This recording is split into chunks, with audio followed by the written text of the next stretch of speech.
प्राचीन काल में एक सेठ जी के 7 पुत्र थे। 7 के विवाह हो चुके थे।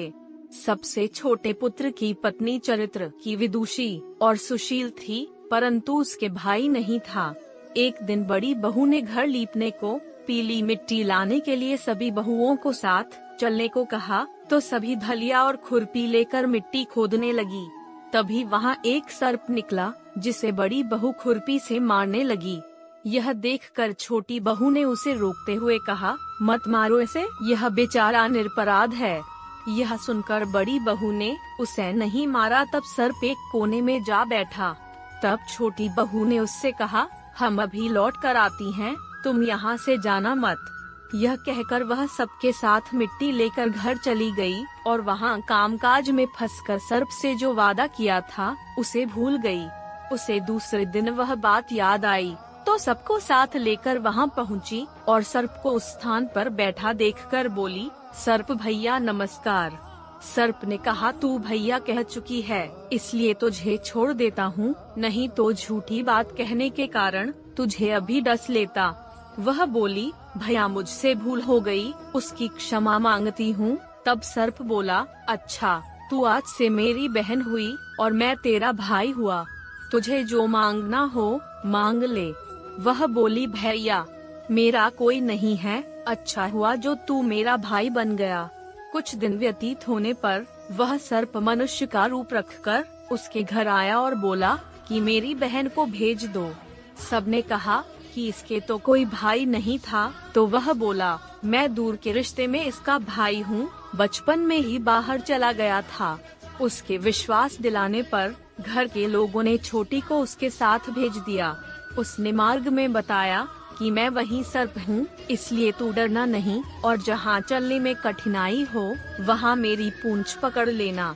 उसने कहे अनुसार ही किया और इस प्रकार वह उसके घर पहुँच गई।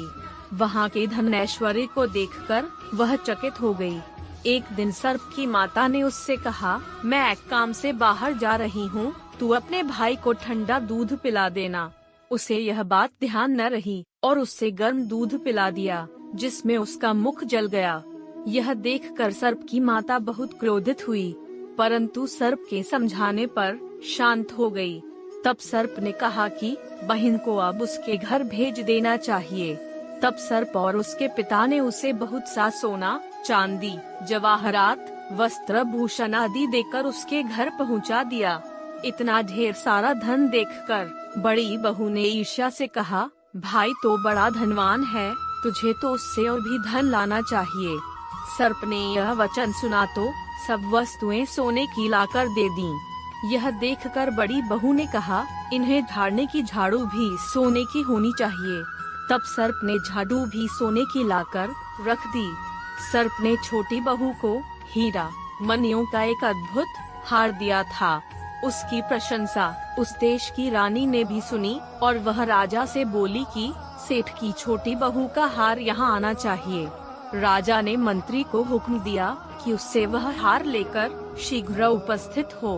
मंत्री ने सेठ जी से जाकर कहा कि महारानी जी छोटी बहू का हार पहनेंगी, वह उससे लेकर मुझे दे दो। सेठ जी ने डर के कारण छोटी बहू से हार मंगाकर दे दिया। छोटी बहू को यह बात बहुत बुरी लगी। उसने अपने सर्प भाई को याद किया और आने पर प्रार्थना की, भैया रानी ने हार छीन लिया है, तुम कुछ ऐसा करो जब वह हार उसके गले में रहे तब तक के लिए सर्प बन जाए, और जब वह मुझे लौटा दे तब हीरों और मणियों का हो जाए। सर्प ने ठीक वैसा ही किया।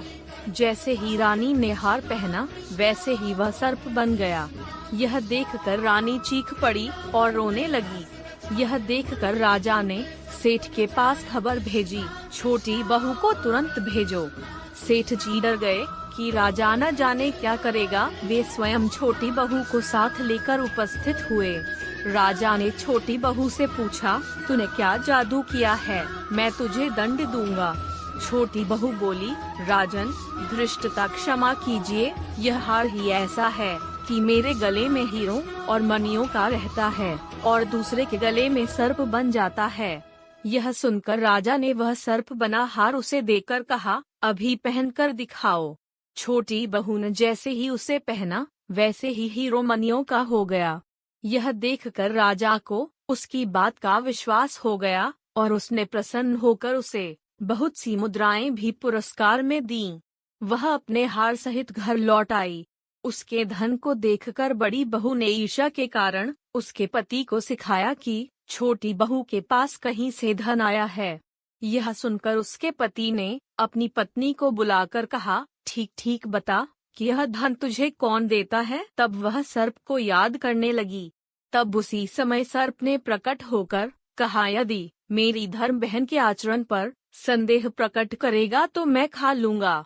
यह सुनकर छोटी बहू का पति बहुत प्रसन्न हुआ और उसने सर्प देवता का बड़ा सत्कार किया।